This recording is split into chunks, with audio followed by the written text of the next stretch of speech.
ವಿದ್ಯಾರ್ಥಿಗಳೇ, ಈ ವಿಡಿಯೋ ಭಾಗದಲ್ಲಿ ನಾವು ಒಂದು ಅಂಕದ ಪ್ರಶ್ನೆಗಳ ಬಗ್ಗೆ ಚರ್ಚಿಸೋಣ. ಈ ಹಿಂದಿನ ನನ್ನ ವಿಡಿಯೋ ಭಾಗದಲ್ಲಿ ನೀವು ಬಹು ಆಯ್ಕೆ ಪ್ರಶ್ನೆಗಳ ಬಗ್ಗೆ ತಿಳ್ಕೊಂಡಿದ್ದೀರಿ. ಈ ಒಂದು ಅಂಕದ ಪ್ರಶ್ನೆಗಳ ಭಾಗಗಳಲ್ಲಿ ಮೊದಲ ವಿಡಿಯೋದಲ್ಲಿ ನೋಡೋಣ. ಮೊದಲನೇ ಪ್ರಶ್ನೆ, ಡಿಮಾರ್ಗನ್ನ ನಿಯಮವನ್ನು ಬರೆಯಿರಿ. ಈ ಒಂದು ಮಾರ್ಕ್ಗೆ ಕೇಳ್ತಕ್ಕಂತಹ ಪ್ರಶ್ನೆ. ಇಲ್ಲಿ ಎರಡು ನಿಯಮಗಳಿವೆ. ಎ ಸಂಯೋಗ ಬಿ ಹೋಲ್ ಡ್ಯಾಶ್ ನಮ್ಮ ಎ ಡ್ಯಾಶ್ ಛೇದನ ಬಿ ಡ್ಯಾಶ್. ಎರಡನೇ ನಿಯಮ ಎ ಛೇದನ ಬಿ ಹೋಲ್ ಡ್ಯಾಶ್ ನಮ್ಮ ಎ ಡ್ಯಾಶ್ ಸಂಯೋಗ ಬಿ ಡ್ಯಾಶ್. ಡ್ಯಾಶ್ ಅಂದರೆ ಪೂರಕ ಗಣಗಳು. ಇದು ಎರಡು ಡಿಮಾರ್ಗನ್ನ ನಿಯಮಗಳು. ಎರಡನೇ ಪ್ರಶ್ನೆ ನೋಡೋಣ. ಪ್ರಶ್ನೆ ಸಂಖ್ಯೆ 2, 3825 ಸಂಖ್ಯೆಯ ಅವಿಭಾಜ್ಯ ಅಪವರ್ತನಗಳಲ್ಲಿ ಬರುವ ಗರಿಷ್ಠ ಅವಿಭಾಜ್ಯ ಸಂಖ್ಯೆಯನ್ನು ಬರೆಯಿರಿ. ಇಲ್ಲಿ 3825 ಅವಿಭಾಜ್ಯ ಸಂಖ್ಯೆಗಳು ನಮಗೆ ನೋಡಿದ ಕೂಡಲೇ ಹೇಳಲಿಕ್ಕೆ ಸಾಧ್ಯ ಇಲ್ಲ. ನಾವು ಅದನ್ನು ಒಂದು ಚಿಕ್ಕ ರೀತಿಯನ್ನು ಮಾಡಿ ನೋಡ್ಕೋಬಹುದು. 3825 ಅವಿಭಾಜ್ಯ ಸಂಖ್ಯೆಯಿಂದ ಭಾಗಿಸ್ತಾ ಹೋದಾಗ ಮೊದಲಿಗೆ 3ರಿಂದ ಭಾಗಿಸಿ ಹೋಗುತ್ತೆ. 3ರಲ್ಲಿ 3, 3ರಲ್ಲಿ 6, 2 ಉಳಿಯಿತು 22, 3ರಲ್ಲಿ 21, 1ರಲ್ಲಿ 15, 3ರಲ್ಲಿ 15. ಪುನಃ 3ರಿಂದ ಇದು ಭಾಗಿಸಿ ಹೋಗುತ್ತೆ.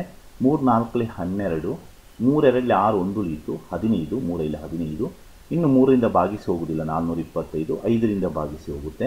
5 8 40, 25, 5 5 25, 85 ಕೂಡ 5ರಿಂದ ಭಾಗಿಸಿ ಹೋಗುತ್ತೆ. 5 17 85. ಪುನಃ 17ರಿಂದ ಭಾಗಿಸಿ ಹೋಗುವುದಿಲ್ಲ, ಯಾಕೆಂದರೆ 17 ಅನ್ನೋದು ಒಂದು ಅವಿಭಾಜ್ಯ ಸಂಖ್ಯೆ. ಇದನ್ನು ನಾವು ಅವಿಭಾಜ್ಯ ಅಪವರ್ತನಗಳಾಗಿ ಬರೆದಾಗ 3825 3 × 3 × 5 × 17 ಆಗ್ತದೆ. ಕೇಳಿರುವಂತಹ ಪ್ರಶ್ನೆ, ಗರಿಷ್ಠ ಅವಿಭಾಜ್ಯ ಸಂಖ್ಯೆ ಯಾವುದು ಅಂತ. ಗರಿಷ್ಠ ಅವಿಭಾಜ್ಯ ಸಂಖ್ಯೆ 17. ನೀವು ಒಂದು ವೇಳೆ ನೇರವಾಗಿ ಗರಿಷ್ಠ ಅವಿಭಾಜ್ಯ ಸಂಖ್ಯೆ 17 ಎಂದು ಬರೆದರೂ ಕೂಡ ಒಂದು ಪೂರ್ಣ ಅಂಕ ದೊರೆಯುತ್ತದೆ. ಮುಂದಿನ ಪ್ರಶ್ನೆ ನೋಡೋಣ. ಪ್ರಶ್ನೆ ಸಂಖ್ಯೆ 3, ಒಂದು ಬಹುಪದೋಕ್ತಿ ಕೊಟ್ಟಿದ್ದಾರೆ. f(x) x ವರ್ಗ ಪ್ಲಸ್ 7x ಪ್ಲಸ್ 10. ಈ ಬಹುಪದೋಕ್ತಿಯಲ್ಲಿ f(-2) ಬೆಲೆ ಎಷ್ಟು? ಬಹುಪದೋಕ್ತಿ ಕೊಟ್ಟಿರುವುದು f(x) x ವರ್ಗ ಪ್ಲಸ್ 7x ಪ್ಲಸ್ 10. ನಮ್ಗೆ ಕೇಳಿರುವಂಥ ಪ್ರಶ್ನೆ f(-2) ಎಷ್ಟು ಅಂತ. f(-2) ಅಂದರೆ x ಇದ್ದಲ್ಲಿ -2 ಆದೇಶಿಸಬೇಕು, -2ನ ವರ್ಗ. ಯಾಕಂದರೆ x ವರ್ಗ ಇದ್ದಲ್ಲಿ ನಾವು -2 ಹಾಕೋಬೇಕು. Plus 7 × -2, 7 × -2 plus 10. ನಾವು ಇದನ್ನು ಸಂಕ್ಷೇಪಿಸಿದಾಗ f(-2) 2ರಲ್ಲಿ 4, -2ರ ವರ್ಗ ಕೂಡ ಪ್ಲಸ್ 4 ಆಗ್ತದೆ. -14 ಪ್ಲಸ್ -14 ಹೇಗೆ ಬರುತ್ತೆ ಅಂದರೆ -2 × 7 ಅಂದರೆ -14 ಬರುತ್ತೆ, ಪ್ಲಸ್ 10. f(-2) 4 ಮತ್ತು 10 ಧನಾತ್ಮಕ ಚಿಹ್ನೆಯನ್ನು ಹೊಂದಿರೋದ್ರಿಂದ ಅದನ್ನು ಕೂಡಿಸಿ 14 ಪ್ಲಸ್ ಬರುತ್ತೆ, -14. f(-2) ಅಂದರೆ 14ರಿಂದ 14 ಹೋದರೆ 0, 0 ಆಗಿರುತ್ತೆ. ಇದು f(-2)ನ ಬೆಲೆ. ಮುಂದಿನ ಪ್ರಶ್ನೆ ಸಂಖ್ಯೆ 4.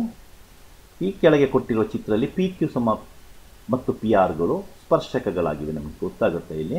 ಪುನಃ QPR ಚಿತ್ರದಲ್ಲಿ ನೋಡ್ಬೋದು ನೀವು. QPR 5ನೇ 4 ಕೋನ QOR. ಆದರೆ ಕೋನ QPRನ ಅಳತೆ ತಿಳಿಸಿ ಅಂತ. ಇಲ್ಲೊಂದು ಚಿಕ್ಕ ರೀತಿ ನಾವು ಮಾಡಲೇಬೇಕಾಗತ್ತೆ. ಕೋನ QPR 5ನೇ 4 ಕೋನ QOR ಅಂತ ಕೊಟ್ಟಿದ್ದಾರೆ. ಇದನ್ನು ನಾವು ಸ್ವಲ್ಪ ಬದಲಾಯಿಸಿದಾಗ QOR ಕೋನ QOR ಈ 5ನೇ 4 ಈ ಬದಿಗೆ ಬಂದಾಗ 4ನೇ 5 ಆಗುತ್ತೆ. 4ನೇ 5 ಕೋನ QPR ಆಗ್ತದೆ. ಯಾಕೆಂದರೆ ನಮಗೆ QPR ಕೋನವನ್ನು ಕೇಳಿದ್ದಾರೆ. ಇಲ್ಲಿ ನಮ್ಗೆ ಗೊತ್ತಿರುವ ಪ್ರಕಾರ ಇಲ್ಲಿ ಎರಡು ಸ್ಪರ್ಶಕಗಳನ್ನು ಎಳೆದಾಗ ಬಾಹ್ಯ ಬಿಂದುವಿಂದ ಉಂಟಾಗತಕ್ಕಂಥ ಈ ಎರಡು ಅಭಿಮುಖ ಕೋನಗಳು, ಇಲ್ಲಿರತಕ್ಕಂಥ ಎರಡು ಕೋನಗಳ ಮೊತ್ತ 180 ಡಿಗ್ರಿ ಆಗ್ತದೆ. ಆದ್ದರಿಂದ QOR ಪ್ಲಸ್ ಕೋನ QPR 180 ಡಿಗ್ರಿ. ಈಗ QOR ಅಂದರೆ 4ನೇ 5 ಕೋನ QPR ಅಂತ ನಾವು ಈಗಾಗಲೇ ಇಲ್ಲಿ ಬರ್ಕೊಂಡಿದ್ದೇವೆ. ಅದನ್ನು ಹಾಕಿದಾಗ ಬೆಲೆ 4ನೇ 5 ಕೋನ QPR ಪ್ಲಸ್ ಕೋನ QPR 180 ಡಿಗ್ರಿ ಆಗ್ತದೆ. ಇಲ್ಲಿ ಕೋನ QPR ಅಂದರೆ ಒಂದು ಕೋನ QPR ಆಗ್ತದೆ. ಇಲ್ಲಿ 4ನೇ 5 ಮತ್ತು ಇಲ್ಲಿ 1 ಕೂಡಿಸಿದಾಗ ಇಲ್ಲಿ ಸಮಾನ ಛೇದ ಮಾಡಿದರೆ ನಮಗೆ ಭಿನ್ನರಾಶಿ ತತ್ವವನ್ನು ಉಪಯೋಗಿಸಿಕೊಂಡ್ರೆ ಅದು 4ನೇ 9. ಇಲ್ಲಿ 4 ಅಂಶಗಳು 4 ಬರುತ್ತೆ. 4ಕ್ಕೆ 5 ಕೂಡಿಸಿದಾಗ 9 ಬರುತ್ತೆ. ಛೇದ 4 ಇರುತ್ತೆ. 4ನೇ 9 ಕೋನ QPR 180 ಡಿಗ್ರಿ ಆಗ್ತದೆ. ಈಗ ಅದನ್ನು ನಾವು ಕೋನ QPR ಮಾತ್ರ ಇಲ್ಲಿ ಇಟ್ಕೊಂಡ್ರೆ 4 ಮೇಲೆ ಹೋಗಿ ಗುಣಿಸಿಕೊಳ್ತಾರೆ 180ಕ್ಕೆ, 9 ಛೇದವಾಗಿ ಬರುತ್ತೆ. ಕೋನ QPR 4 × 180 ಡಿಗ್ರಿ ಭಾಗಿಸು 9 ಆಗ್ತದೆ. ಮುಂದಿನ ಹಂತ ಕೋನ QPR ನೀವು ಭಾಗಿಸಿದಾಗ 80 ಡಿಗ್ರಿ ಬರುತ್ತೆ.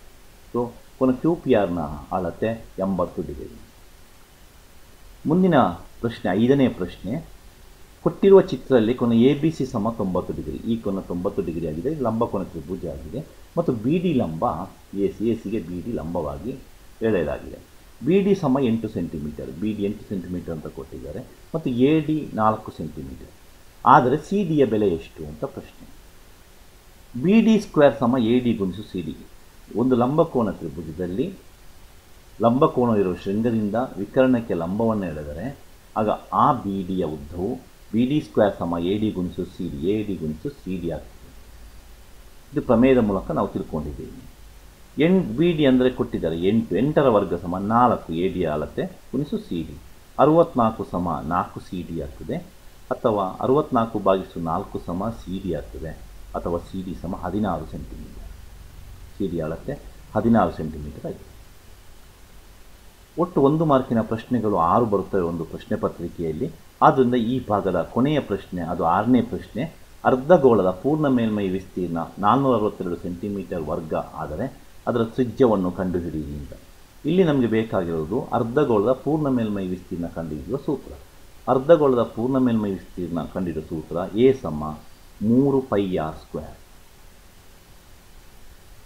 ಅರ್ಧಗೋಳದ ಪೂರ್ಣ ಮೇಲ್ಮೈ ವಿಸ್ತೀರ್ಣ ಕೊಟ್ಟಿದ್ದಾರೆ 462 ಸಮ 3 ಗುಣಿಸು π ಅಂದರೆ 722, ಅದು ಕಾನ್ಸ್ಟೆಂಟ್ ಆಗಿರುತ್ತೆ, ಗುಣಿಸು r ವರ್ಗ, ತ್ರಿಜ್ಯದ ವರ್ಗ. r ವರ್ಗ ಸಮ 462 ಗುಣಿಸು 7,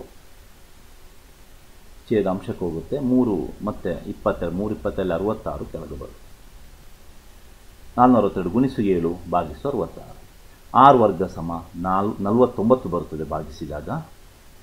r ಸಮ 7 ಸೆಂಟಿಮೀಟರ್. ಆದ್ದರಿಂದ ಅರ್ಧಗೋಳದ ಪೂರ್ಣ ಮೇಲ್ಮೈ ವಿಸ್ತೀರ್ಣ 462 ಇದ್ದರೆ ಅದರ ತ್ರಿಜ್ಯ 7 ಸೆಂಟಿಮೀಟರ್ ಇರುತ್ತದೆ. ಈ ಭಾಗದಲ್ಲಿ 6 ಪ್ರಶ್ನೆಗಳ ಬಗ್ಗೆ ನಾವು ಚರ್ಚಿಸಿದ್ದೇವೆ.